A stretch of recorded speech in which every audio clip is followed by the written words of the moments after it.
salam sejahtera untuk kita semua.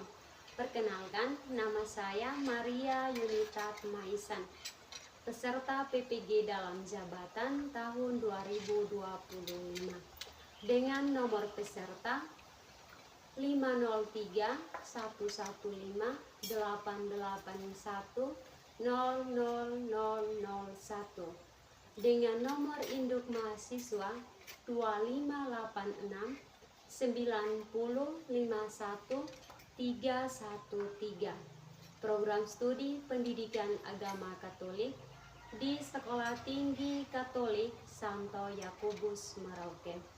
Saya akan melakukan uji kinerja dengan praktek mengajar di SMP Satap Negeri Suspini, Desa Subun Dualele, Kecamatan Insana Barat, Kabupaten Timur Tengah Utara, Provinsi Nusa Tenggara Timur.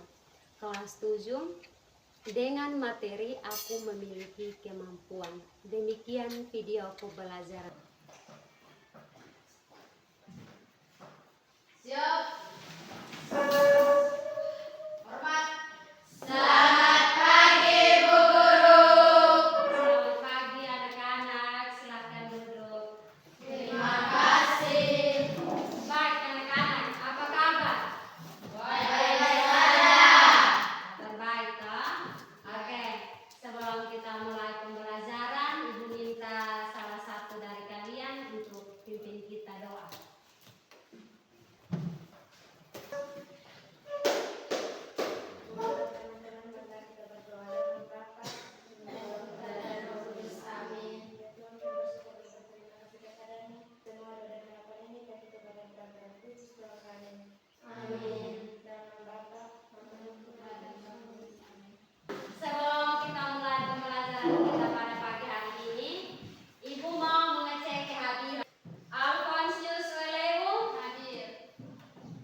Di dalam subpokok bahasan Aku Memiliki Kemampuan, pertama-tama kita harus tahu tujuan pembelajaran yang harus kita capai pada pagi hari ini. Yang pertama, peserta didik mampu mengidentifikasi berbagai kemampuan yang dimiliki.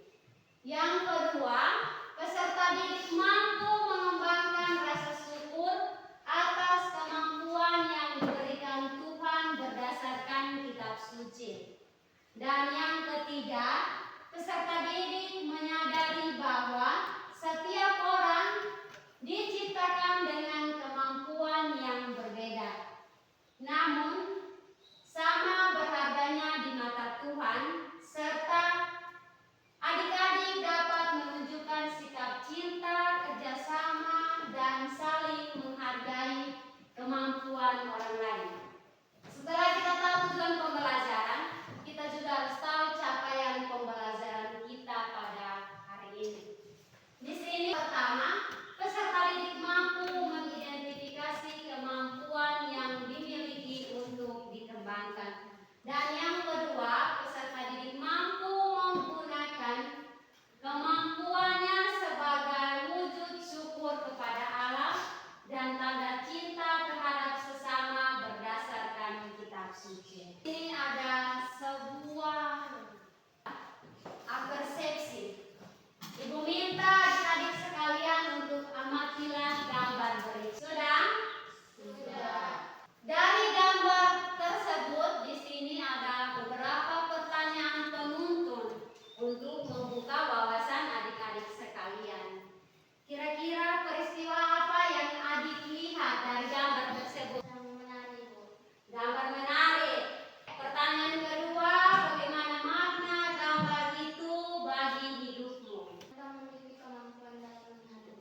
memimpin dan mau bekerja sama dengan kita.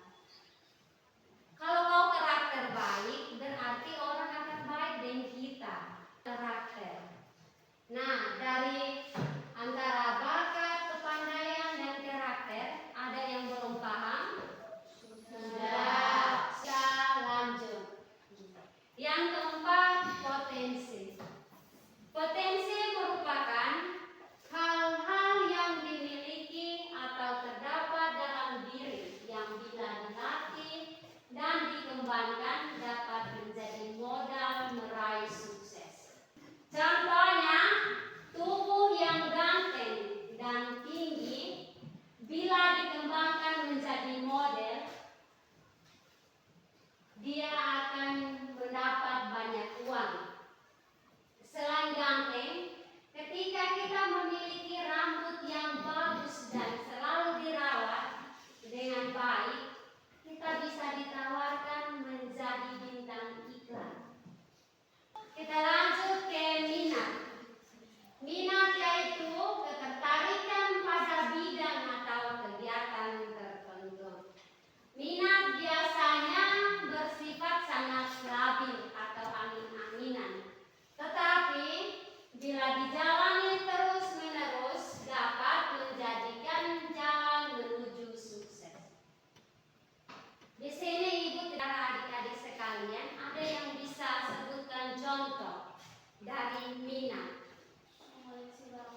sini kami mendiskusikan poster cinta dari kemampuan menari, yaitu sebagai saya pelatih membagi kemampuan saya untuk teman-teman saya, yaitu Ersi, Debbie, dan Gofin.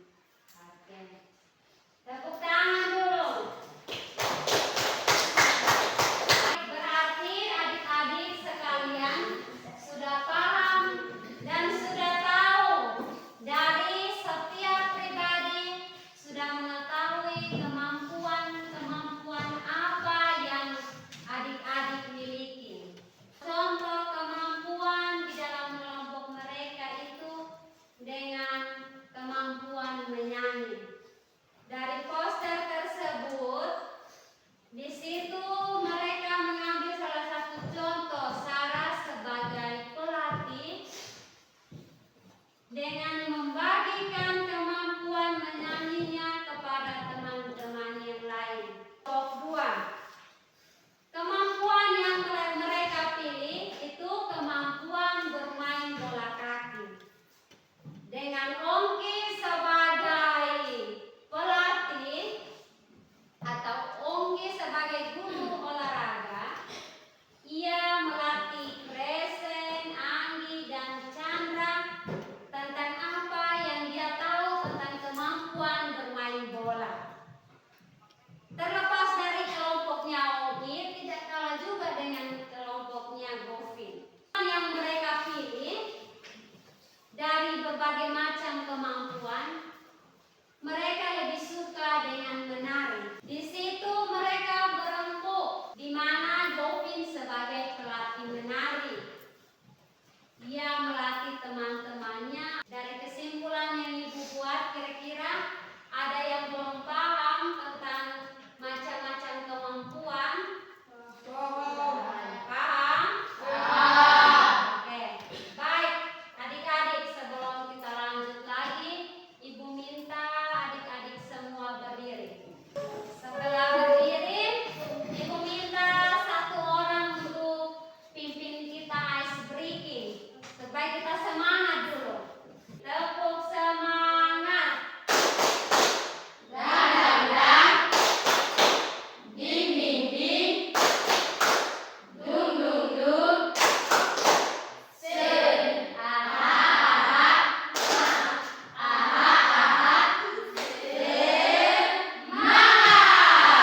Oke, terima kasih untuk semua. Desi kembali ke tempat dan teman-teman yang lain silakan duduk.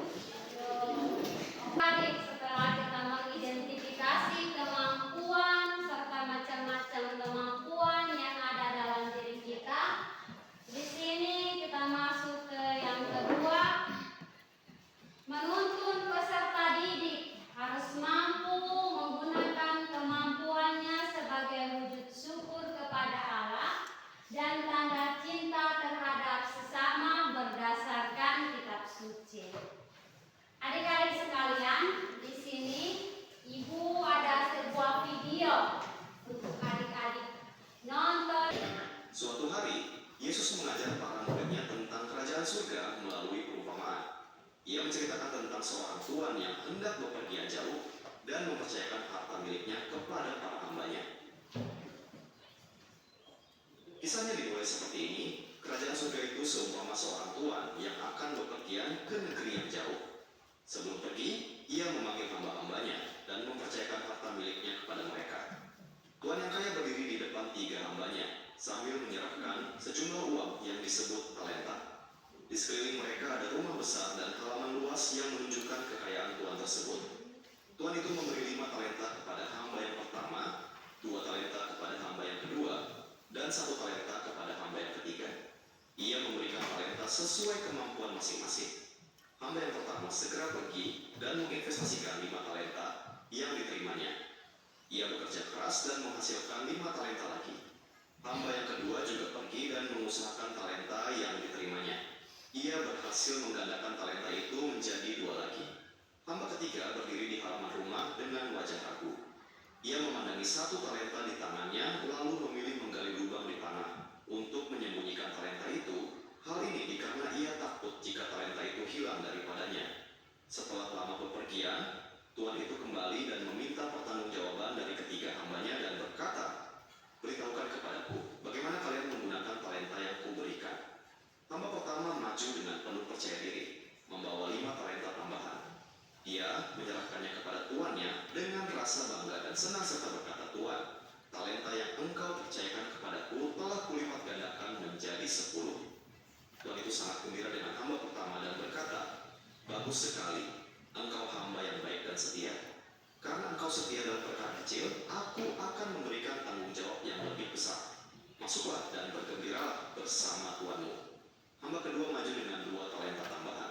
Ia juga tersenyum dan menyerahkan hasilnya kepada tuan dengan penuh kebanggaan dan berkata, "Tuan, aku telah menggandakan talenta yang engkau percayakan menjadi 4 talenta." Tuan itu juga sangat senang dengan hamba kedua. "Bagus sekali, engkau juga hamba yang baik dan setia. Karena kesetiaanmu, engkau akan menerima tanggung jawab yang lebih besar.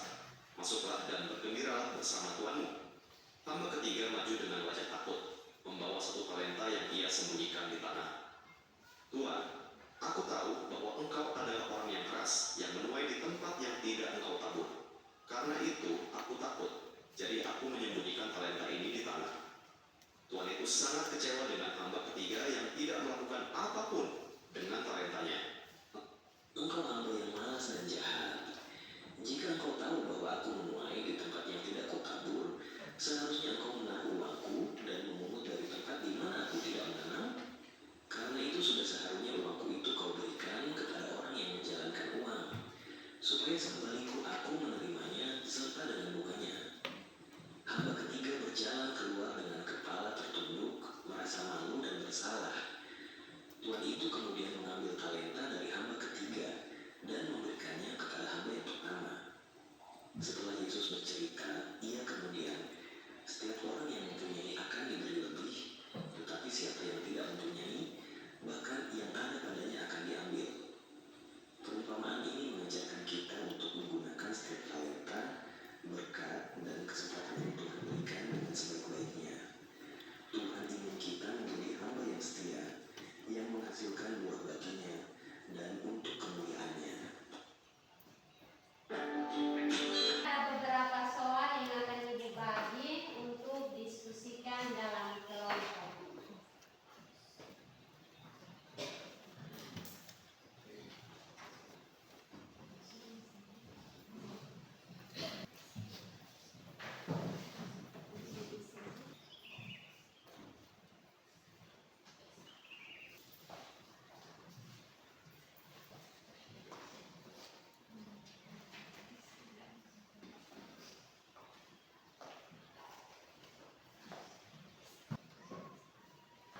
Oke, kalau sudah kelompok 1 silakan bangun presentasi.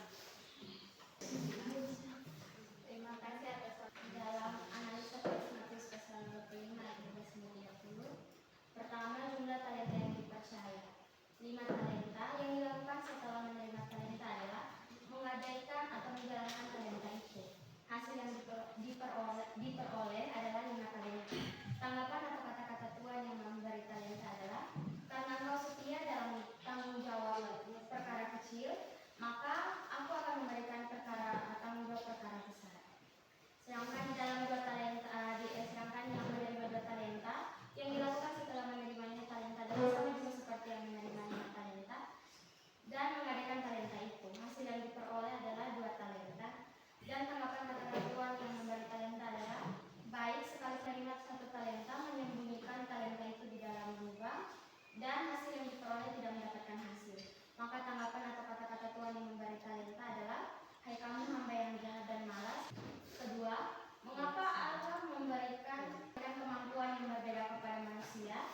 Jawaban dari kami, manusia saling membantu dan mengembangkan. Ketiga, sikap apa saja yang perlu dikembangkan terhadap kemampuan yang dimiliki?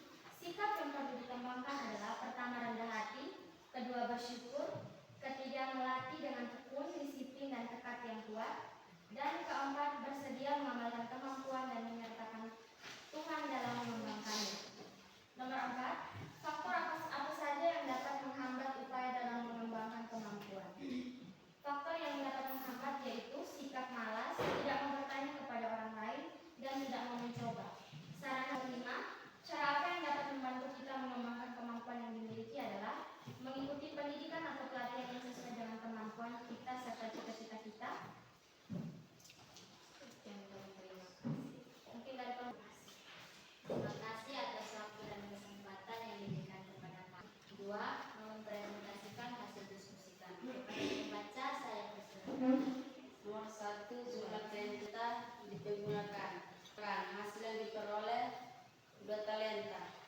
tanggapan atau kata-kata tanggapan kata-kata yang memberi talenta pemalas.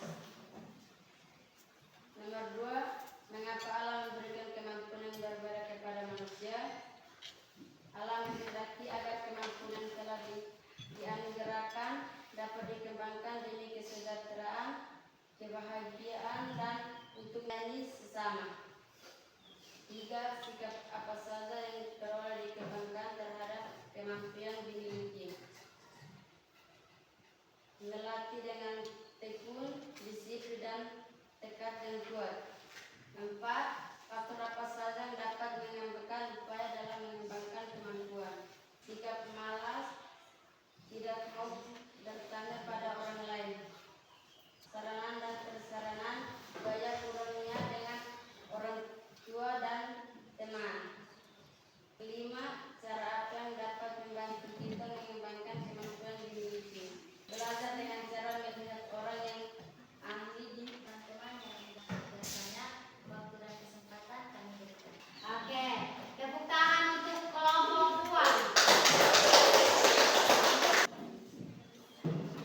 Kepada kami akan membaca hasil diskusi kami kelompok 3 talenta, 2 talenta, dan 1 talenta.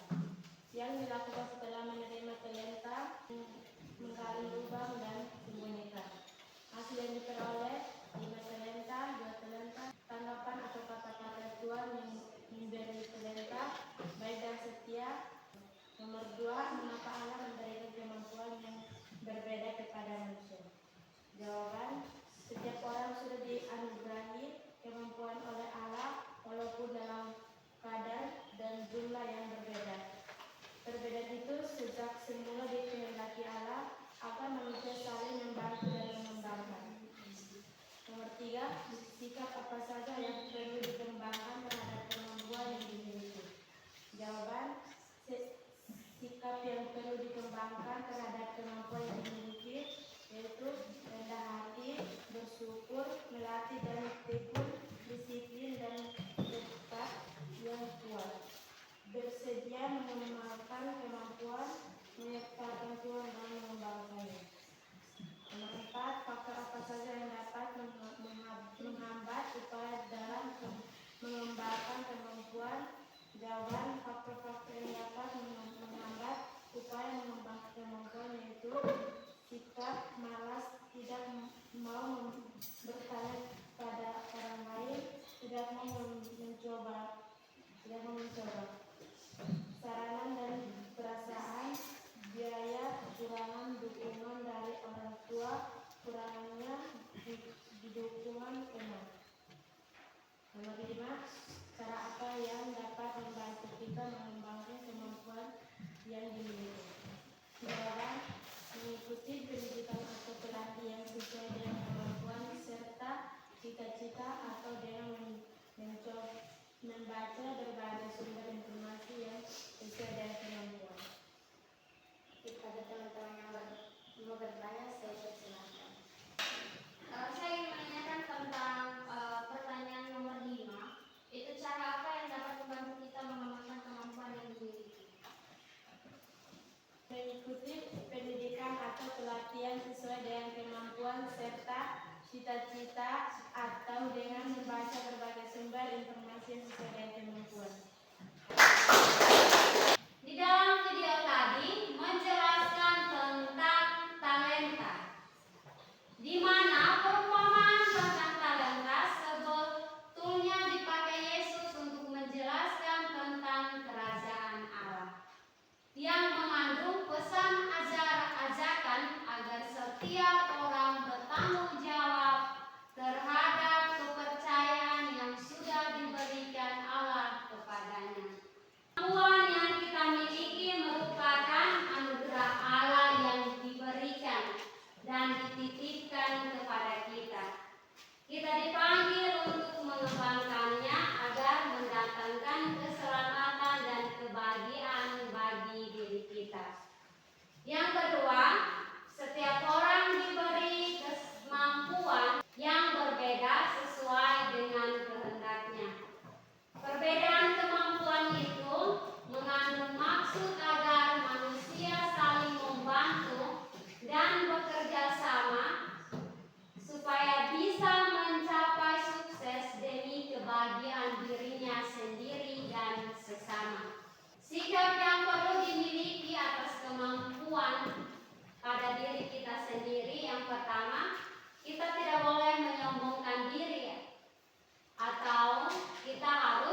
rendah hati.